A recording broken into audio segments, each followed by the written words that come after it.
بسم اللہ الرحمن الرحیم۔ السلام علیکم۔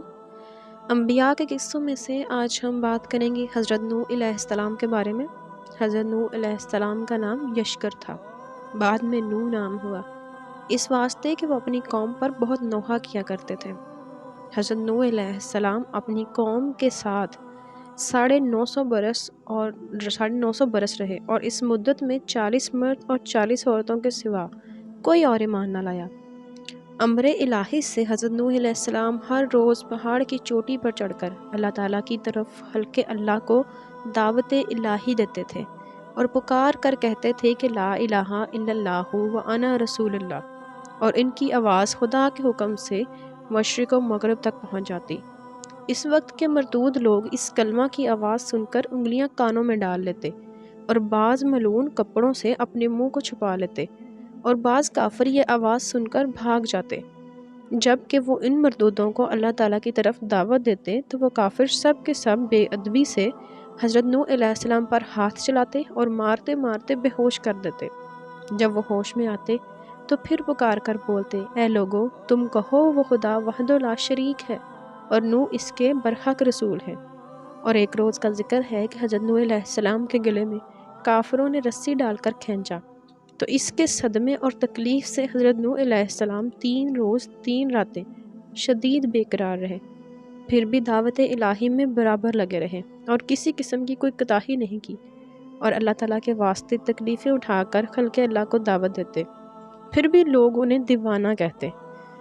ہر طرح سے جب انہوں نے اپنی قوم کو دعوت دی لیکن ان کی قوم نے ان کی کبھی بھی بات نہ مانی اور انہوں نے سرکشی مسلسل جاری رکھی، تو ان سے تنگ آ کر نوح نے کہا کہ اے میرے رب، اب نہ چھوڑ زمین پر منکروں کا ایک گھر بھی، کہ نسل کافروں کی باقی نہ رہے۔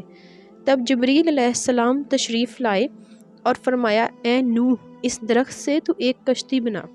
نوح علیہ السلام نے کہا، کس طرح بناؤں؟ جبریل نے کہا، تو اس درخت کو کاٹ اور چیر کر تختے بنا، میں تجھے بتاؤں گا۔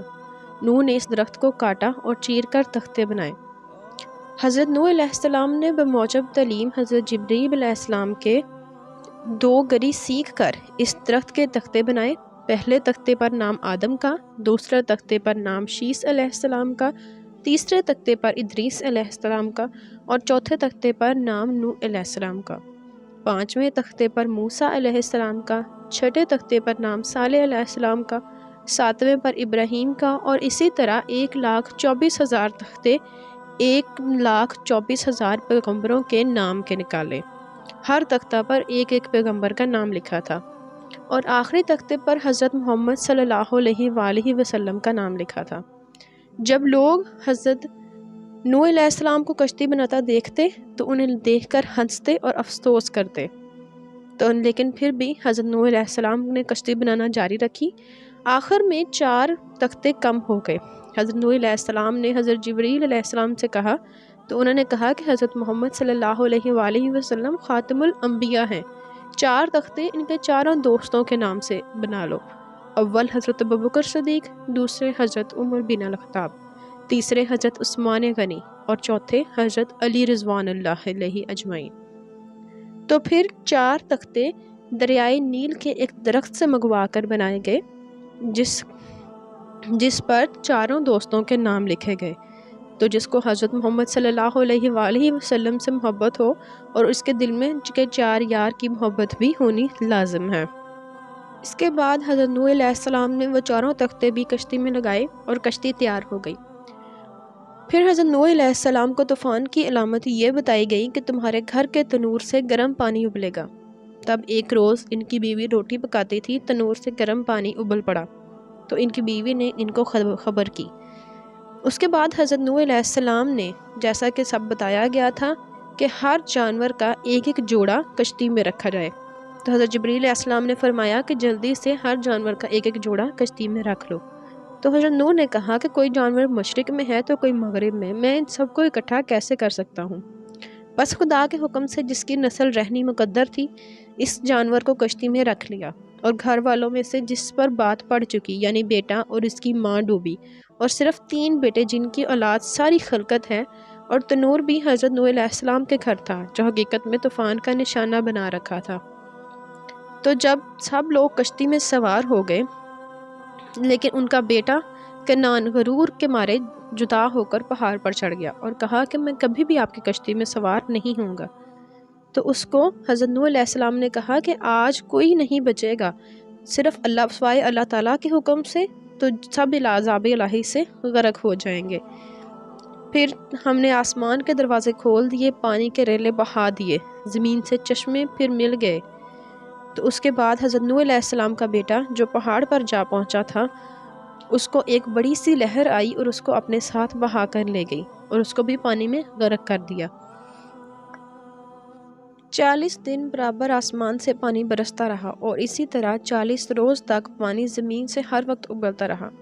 پھر 6 مہینے کے بعد پہاڑوں کے سر کھلے اور کشتی ٹھہری ہوئی، اور یہ پہاڑ ملک شام میں ہے۔ جب بارش موقوف ہوئی، زمین خشک ہو گئی اور اتنی خشک ہو گئی کہ ایک قطرہ بھی پانی کا زمین پر نہ رہا۔ جب پانی خشک ہو رہا تھا، کشتی نوح اس دن زمین میں رکی اور 70 مرتبہ بیت اللہ کا طواف کر کے ملک شام کی طرف نکل گئی۔ اس طوفان سے حضرت نوح علیہ السلام کی 3 اولاد یعنی سام، حام اور یافس باقی رہیں۔ تو یہ پوری مخلوقات ان تینوں کی نسل سے ہیں۔ اہل عرب اور اہل عجم سام کی اولاد ہیں اور اہل حبش حام کی اولاد میں سے ہیں۔ حضرت نوح علیہ السلام کی عمر 1400 برس کی تھی، اور دوسری روایت میں ہے کہ 1020 برس کی تھی، اور ایک اور روایت میں کہا جاتا ہے کہ 1000 برس کی تھی۔ ایک روایت 950 برس کی تھی۔ لیکن جب حضرت نوح علیہ السلام نے اس دار فانی سے رحلت فرمائی تو فرشتوں نے ان سے پوچھا، اے شیخ الانبیاء، دنیا کو کیسا دیکھا؟